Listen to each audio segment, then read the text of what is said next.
மக்கள்கிட்ட காசு இருக்க மாட்டேங்குது. தங்கம் 80,000 ரூபா பவுனுன்னா இந்த நாடு விளங்குமா?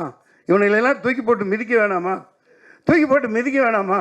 ஒரு 4-5 வருஷம் 6 வருஷத்துக்கு முன்னாடி 30,000 தானே இருந்துச்சு. ஏன் ஏற்ற வர்ற? ஏன்னா கப்பல், ஏர்போர்ட்டு எல்லாம் தூக்கி கொடுத்துட்டான் தனியாருக்கு. அவன் பாலமாக கப்பலாக கொண்டு வருவான். கொண்டு வந்து இது ஒரு நடக்க வாய்ப்பு இருக்கா இல்லையா? என்ன நீ யார் ஆளுங்கட்சி பக்கமா இல்லை சாயம் உட்காந்துருக்கீங்க? சொல்லுங்கள். பத்திரிகையாளர்லாம் கேள்வி கேட்கணும். இப்போ சில பேர் கடத்திட்டு ஏதோ ஒரு கஷ்டப்பட்டு ஒரு 2 பவுனை கொண்டாந்தா பிடிச்சிக்கிட்டு நாசம் பண்ணி ஏதோ பண்ணுறாங்களே. இப்போ குஜராத்தில் வந்து இறங்குது கப்பல். எவன் கேட்குறான்? அதான் நீ துறைமுகம்.